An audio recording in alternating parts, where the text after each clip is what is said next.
What's up everybody? Welcome back to Make It Kustom. I'm Carl Fisher. Today we are going to be working on the 1960 Cadillac Coupe de Ville project. I'm actually on my way to go pick up Rick, and we're gonna head to my parents' farm again and go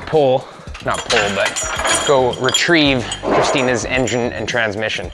So don't forget to like, click subscribe, hit notifications. Let's do it.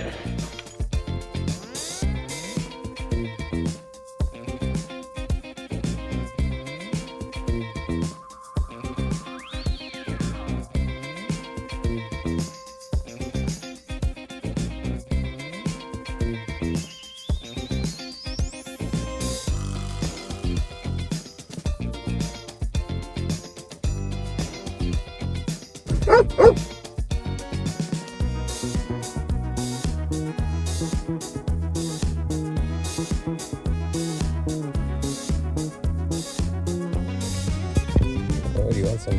Oh.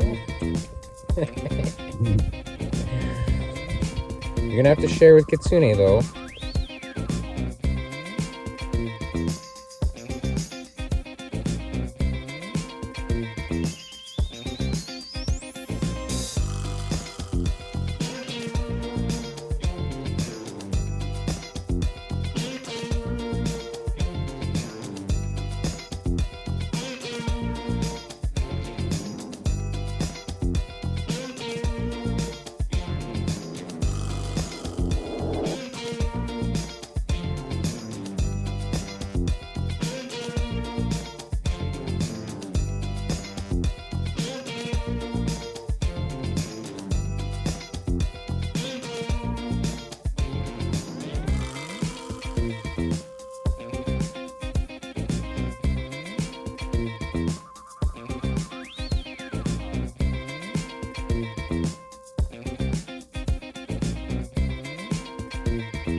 All right, so back at the shop, got the motor back. This is actually a Christmas present that I got Kristina a long time ago for the Cadillac. So this motor, believe it or not, just this stuff never happens, listed as a 305, total like grainy, dark picture of a motor. Go run the numbers, turns out to be a 1970 LT1350, board 30 over, rebuilt, doesn't ever happen. Score! But this video, we're gonna talk about putting in a motor. So there's a few things we gotta think about when we're putting in a motor, especially when it's not from this frame. You can't just bolt it in. You can't buy mounts that just mount it in there. Transmission's way bigger in a Cadillac. So the transmission obviously isn't gonna fit, motor's not gonna fit. I gotta show you this tranny mount. I feel like Cadillac was like, man, we got so much R&D into this car. We've made such a luxury beast. We need the easiest transmission mount ever. And somebody in GM was like, why don't we just use a plate and 4 bolts and it'll be done. That's all it is. Look at this. It's just funny. It's just funny. I mean, it works, but it's just literally like a bent piece of plate. Like, bolt, bolt. Same thing over here. It's nothing, just a flexible piece of plate. Our mount's gonna be a little different, but different spot too. So I did a little bit of measuring. That's what I'm doing right now, is just kind of figuring out, you know, how it's gonna fit. Usually I would mount a motor and tranny with the body on, but since the floor doesn't really matter so much for me, because I'm gonna be doing a custom floor, my most important measurement is to make sure that the distributor doesn't touch the firewall or it doesn't get too close, right? So that's, I'm gonna flip you around. We're just gonna have a look at some stuff here. Preliminary measurements, looks like our mounts are gonna be kind of in this area, kind of floating off the end here. There's a few different types of mounts you can run. You can go to stock mounts. Stock mounts are nice, you know, 350 stock mounts. They make clamshell style mounts and stuff. Either way, we're gonna have to have some welding and fabrication to mount the motor. The transmission cross member, we're gonna have to make that unboltable. That's always important. If you wanna get your transmission out without pulling the motor, you gotta have that transmission mount unboltable. So that's another thing that we're gonna do. I picked up a couple of choices for mounts. So just a standard transmission mount. It's nothing, every GM transmission ever. But we've got a couple of different ideas for motor mounts. One thing I really like is these flathead Ford motor mounts. They are a puck style mount. I've used them before. I've actually got them on the Model A. Let's just go have a look. I'll tell you what I like about them so much is that when you go to set the motor in, it just sits there without a bolt in it. It'll still just sit there. So if you've got the through bolt style that goes this way, sometimes you gotta, you know, use a pry bar and mess around a little bit to get the bolt in. But with this, you can just slip the motor and tranny in, and without any bolts in it, it'll just sit there. I mean, I like that. Then you don't have to lift the motor up to get it out. Sometimes there isn't a lot of clearance along the top of the bell housing or the back of the engine to be able to lift up the motor, you know, if you're tight to the firewall or whatever. But with those puck style mounts, that's just a pad on each side, then you can slip the motor in and you don't have to raise it up and lower it, if you get what I mean. The other kind of motor mount that I like to use are just, you know, really simple. These are 4-link bushings, right? They're just a 2-piece rubber with a little tube that goes through. I use them on my hot rod. I think they're a really clean way of mounting. They just look super clean, and there's nothing wrong with them. Let's see if you can see them here. God, excuse how dirty my truck is. It's been neglected, but I just used a little piece of DOM tube, and that's it. You can create whatever you want from here, but that's just a piece of DOM tube and this mount. And then you just have 2 little tabs. You know, these are just little tabs that go to the frame and a single bolt.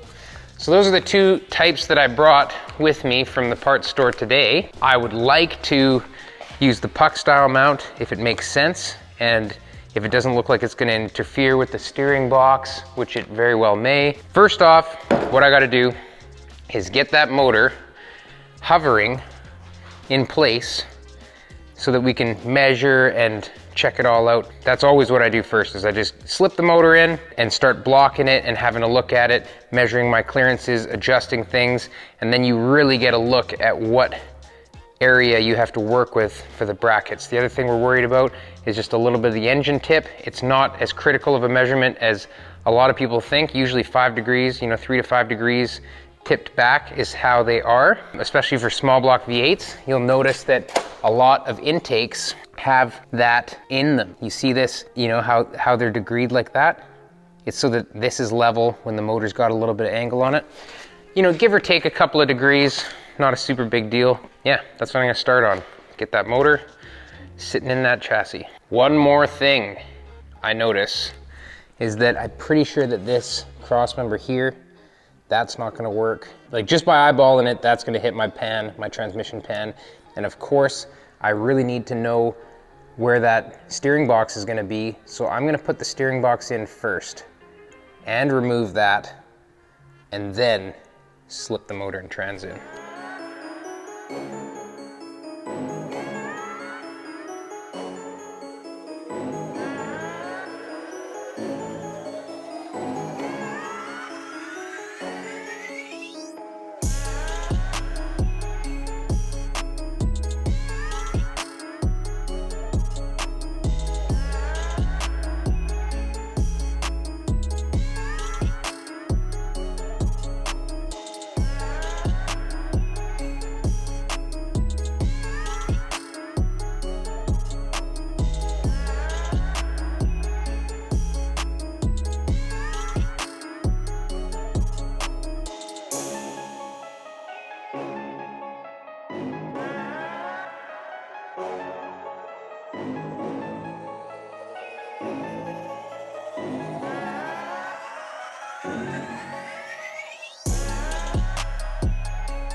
we got her kind of sitting in there. I'm gonna show you what I notice about this. Well, first off, the main thing is that distributor doesn't hit the firewall. So I've been kind of eyeballing these body mounts across and seeing how far away that is from sort of the center line of the body mounts. And I've been looking, you know, up at this one and lining it up. So I've got it in a spot where I feel is pretty good, you know, depth-wise. We have tons of room at the front and tons of room at the back. It's got a little bit more room than factory because this motor is smaller than, you know, the Caddy 390. So I do like it there. The thing that's holding me up right now is that I would like to come a little bit lower with the motor because I have tons of clearance underneath it and I have more than enough clearance in the tranny. The chassis is lower than the transmission pan by a bit, so I don't have any like height issues. The only thing that's holding me back is this little guy right here. He's really tight to the frame, and that's a non-issue. I can either find a pump that has an outlet that's further back, or I can just lop that off and weld a new one on. So I'm not gonna let that stop me. I'm gonna actually take the power steering pump off or just saw this off or bend it out of the way or whatever. So I'm gonna level the chassis so that I'm not guessing on angles. I wanna level the chassis. I'm gonna get clearance on that power steering pump, and then I'm gonna fiddle around a little bit more. But what it looks like is gonna happen, by the way, before I get too ahead of myself, those I just had and they look good. They're definitely not gonna fit because the steering box on the other side, I need a header that comes to the back to clear the steering box. So pay no mind to those cool headers. Those are hot rod things that don't fit Cadillacs. I'll show you on this side because I have more room to explain. But there's my 3-bolt Chevy motor mount right here. And like you saw in the Model A, it came down and put the pad down here. Well, I have so much room on this one to maybe bring a plate across these 3, you know, across those 3, and then have it come across here. And I'll put my donut on top. You know, I've got room to get underneath this. So I'm gonna build something like that, where it's a plate that bolts to the motor and sits on top of the donut somewhere here. We'll make it nice and strong and look good. But I think that's gonna be beautiful. As far as the transmission mount, I really haven't thought about it too much yet, but the transmission mount's right here. God, I got tranny fluid all over everything. Happens every time, to be expected. So transmission mount will be just something simple and unboltable. Either I'll thread the frame for a couple of bolts, or I'll put, you know, a piece of angle iron here that has 2 bolts in it, and then a piece of tube across. We'll get there when we get there. But first things first, I'm going to get myself a little bit better clearance and level out the chassis. That's what's next.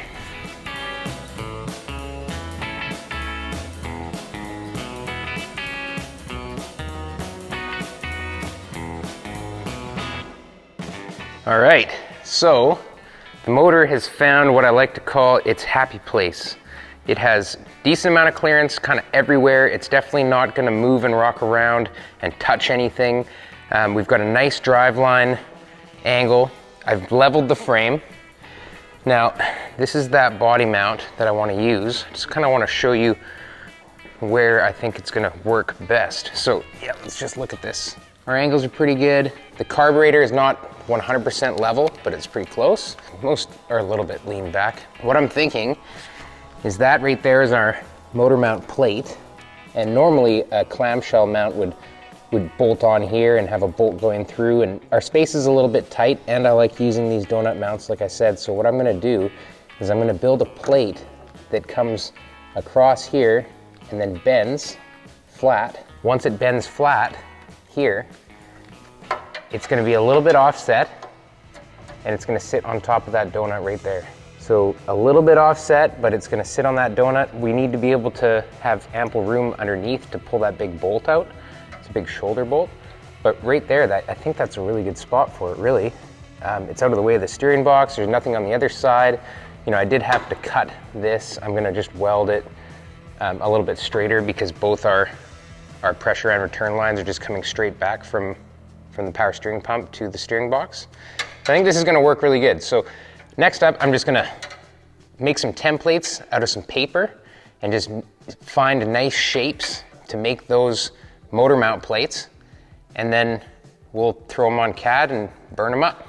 I guess when I lifted the back, The frame rolled back a little bit, which makes sense, but I just realized after double checking that where I was lining up these body mounts to the back of that HEI distributor and kind of checking for ample clearance up here by eyeballing the center of these body mounts to what position they are on that firewall, I had a little bit more room to come back. So I pulled the motor back a little bit, back to where I originally had it, and our motor mounts are looking even better.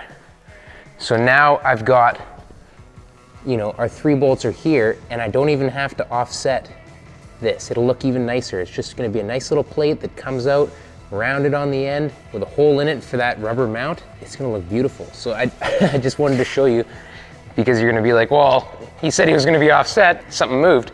But that is its true happy place. It looks awesome right there. It sits so nice, like right in this whole front cross member here. It looks like it was meant to be right there. There's a couple differences in Caddy motors to Chevy motors. I'm definitely not gonna be able to run a mechanical fuel pump. If you know Chevys, they just hang right off the side here, and it'd go directly into that. So we're gonna have to put a block off plate there, run an electric fuel pump. Definitely gonna change the headers to either something that dumps back or use just an exhaust manifold. But other than that, I mean, that's awesome. So I'm gonna get started on those templates, make up the top motor mounts, and then we'll start looking at the bottom motor mounts and the tranny mount.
All right, so we got the motor mounts tacked in. Pretty stoked with how these like worked out. Like simple is nice for stuff like this. It's not like an open wheel hot rod when you want to get crazy fancy. You just want it to be clean and you want it to work. This top plate is 1/4 inch. I think it's plenty strong enough with, you know, 4.5 inches of material there. I always tend to overbuild things. So like I was thinking about gusseting this and doing, you know, more to it, but I think quite honestly that that's plenty. You know, it's not like this is hanging way out there. It's like quite tight in and it's got quite a bit of surface area. You know, it's rubber mounted. I overthink things a lot, so. And then I guess, you know, as soon as I hung these there, I just made a template for this bottom piece and just kind of one thing leads to another. You know, I made the top piece, I hung the donut, and then I made a template for the top of that. I tacked that on, and then I used template paper and made these pieces like this one, then these ones. And it turned out great. Super stoked. Sides were a little bit different. Like I got a little bit more weld to fill on the passenger side, but not really a big deal to me. Stoked with that, those are done. The motor's sitting nice and level. I put a level on the carb plate, level on the chassis. That's all good. So what's next is this dirty tranny. I leaked so much oil. I'm so bad for that. I should just get a plug for this, but I don't know. Anyway, so it's got a little 2-bolt tranny mount under here. And I replaced it while the motor was up. This one was the old one. It was just totally thundered, like just totally ripped up. But Chevys are really simple. Like almost every Chevy has this bolt pattern mount. Like almost all of them, you know, except for new stuff. But it's either center mount or 2 bolts here. Those are the 2 different bolt patterns. And got this one in here. My plan for this, because you see I've got lots of room here. There's an e-brake coming out of the frame here, so I've got to stay up higher like this. So my transmission mount is going to have to kind of come up and over. So I'm going to kind of make just a piece that goes like that, down a little bit, across, back up a little bit, and then flat again. I think I'm going to cheat with the plasma cutter again and just kind of like make it like that and just weld the edges, make it like an upside down C channel so that it's strong. Maybe it has some 3/16. And then once I've got that bolted in here and kind of hovering, I'll make a template with the right angle and bolt pattern to just make a little mount just right on the frame there. Maybe I'll do that 1/4 inch and just kind of bend it like a piece of angle. I'm not sure, but first I'm going to do some measuring and kind of just design up a little mount that does that.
All right, so we got her in there.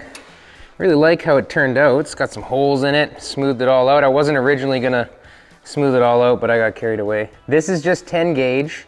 It's you know, welded along all the seams on the open corners. I think that's super strong. There's actually a bunch of penetration you can see through the end. Open corners like this are nice because you can make all kinds of different shapes by just cutting, you know, 3 pieces out. I use 3/16 on these mounts and they're just bent down, so I'll be able to weld all the way around them. I think they're gonna be nice and strong because the bolts are not too far away from the end of the plate here. Super stoked. Good little tranny mount. It did take me a couple tries to make these guys. I screwed up on my measurements, so anyway, they're in there. Looks good. Now, I didn't realize how far down these came. I've got to clean up a little bit more of the paint off the frame. So I'm gonna pull the motor and trans up and just clean this up a little bit and then set it back down, weld those in, pull the motor and transmission up one more time, and then finish weld everything, and then we'll be done.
All right, so we're done mounting the motor and transmission in Kristina's Cadillac.